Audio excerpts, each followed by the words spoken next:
बिस्मिल्लाहिर्रहमानिर्रहीम। मश्क नंबर 3 में आपको खुश आमदीद।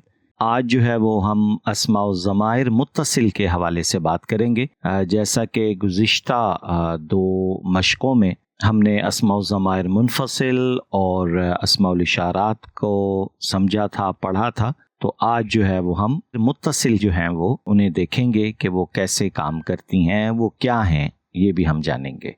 अस्मा व ज़माइर मुत्तसिल, पहली है हा की ज़मीर, जिसको हम पेश के साथ हु पढ़ते हैं। इसका मकसद क्या होता है, इसका पहले तो माना देख लेते हैं। माना है उसका, किसी चीज़ को मुज़क्कर गायब की तरफ अगर हमने मंसूब करना है तो हु की ज़मीर इस्तेमाल की जाती है। जैसे हादा क़लमुहु, ये उसका कलम है, या ये उसका घर है। ठीक है, कोई भी चीज़ किसी दूसरे की तरफ मंसूब हो रही है और वो है भी मुज़क्कर, ये चीज़ ज़हन में रखनी है बहुत ध्यान से कि मुज़क्कर के लिए ज़मीर अलग है, मुअन्नस के लिए अलग है। बिल्कुल यही चीज़ अगर आप मुअन्नस के लिए कहेंगे तो वो है हा अलिफ ज़बर के साथ, फतह के साथ। हा की जो ज़मीर है वो किसी चीज़ को मुअन्नस गायब की तरफ अगर मंसूब करना हो तो हा की ज़मीर इस्तेमाल की जाती है। जैसे हादा क़लमुहा। ठीक है, ये दोनों की जो मिसालें हैं वो आपको अदरसुस्साबे के अंदर मिल जाएंगी। इसी तरीके से अगर किसी चीज़ को मुतकल्लिम यानी आप बात कर रहे हैं और आपने उस चीज़ को अपनी तरफ मंसूब करना है कि ये मेरी चीज़ है, ठीक, तो उसके लिए आप या का इस्तेमाल करेंगे और या लगेगा जुमले के सबसे आखिर में। जैसे हादा कलमी, ये मेरा कलम है। ठीक है, ये मेरा घर है, ये मेरे उस्ताज हैं, तो ये वहाँ या का इस्तेमाल होता है। इसी तरीके से काफ ज़बर वाली जो है, अगर किसी चीज़ को मुखातब मुज़क्कर की तरफ मंसूब करना हो तो उस वक़्त उसके आखिर में का ज़बर वाली लगा दी जाती है। जैसे हादा क़लमु का, वो था क़लमी, अब ये है क़लमु का, ये तुम्हारा कलम है, ये आपका कलम है। इसी तरीके से अगर कोई 2 अफराद हैं, उनकी तरफ किसी चीज़ को मंसूब करना है, सवाल करना है, तो हम क्या कहेंगे, आइना कुतुबुकुमा, तुम दोनों की किताबें कहाँ हैं। तो जब 2 अफराद से हम बात करेंगे तो हम कुमा जो है वो ज़मीर इस्तेमाल करेंगे।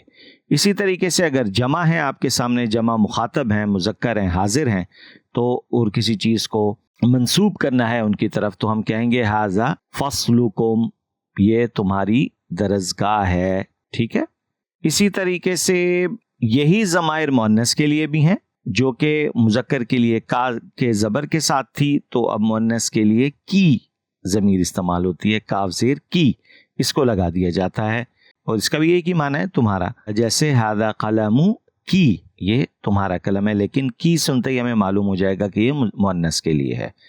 कुमा, बिल्कुल वही, कैफा वालिदुकुमा, तुम दोनों के वालिद कैसे हैं, तो इसके अंदर कुमा की ज़मीर इस्तेमाल होगी। और इसी तरीके से अगर जमा है मुअन्नस में तो कुन्ना, जैसे हल तलअबना मा उख्ती कुन्ना। ठीक है, ये हमारे सबक के अंदर भी इसका इस्तेमाल हुआ है। वैसे जो इनके उसूल हैं कुछ तो आपको दरसुल खामिस में मिल जाएंगे, और जो मुख्तलिफ़ मिसालें हैं वो आप अपने जो मुख्तलिफ़ दुरूस हैं उनको अगर आप रिव्यू करें तो इंशाल्लाह उसके अंदर से आपको बहुत सारी ऐसी मिसालें मिल जाएंगी जिसमें इन मुख्तलिफ ज़माइर का की कुमा कुन्ना या का कुमा कुम का इस्तेमाल मिल जाएगा। तो इसका जो बुनियादी मकसद होगा ताकि आप समझ सकें, आपको अच्छे तरीके से ज़हन नशीन हो सके कि इन ज़माइर का जो मुनफसिला हैं, मुत्तसिला हैं, उनका हमने इस्तेमाल कैसे करना है। तो अल्हम्दुलिल्लाह ये सबक भी हमारा मुकम्मल हुआ। ये एक तमरीन थी ताकि आपको पहचान हो जाए। जब इंशाल्लाह हम अगली कुछ मशकों में चंद जुमले भी बनाएंगे इनकी मदद से, तो वहाँ आपको सही इसका इस्तेमाल नज़र आ रहा होगा और वो जुमले इन्हीं असबाक से बनेंगे। लिहाजा मेरी राय है कि सिर्फ मेरे सबक का इंतज़ार ना किया जाए, बल्कि ख़ुद भी किताब को खोल के अगर आप उसके साथ साथ देखना शुरू कर दें तो मुझे उम्मीद है कि इंशाल्लाह आपको उससे फ़ायदा होगा। अल्लाह रब्बुल इज़्ज़त हमारे इस पढ़ने पढ़ाने को अपनी बारगाह में कबूल फरमाए। आपका फ़ीडबैक इंतहाई कीमती है, ज़रूर दीजिएगा। خاص طور پہ یہ جو ابھی ہم نے تمرین کا ایک سلسلہ شروع کیا ہے امتحانوں کے حوالے سے، کس حد تک آپ کو فائدہ ہو رہا ہے، کس چیز کی کمی ہے، ضرور مجھے بتائیں تاکہ ہم آنے والے اسباق میں ان کو مزید بہتر کر سکیں۔ انشاءاللہ اگلے سبق میں پھر آپ سے ملاقات ہوگی۔ السلام علیکم ورحمۃ اللہ وبرکاتہ۔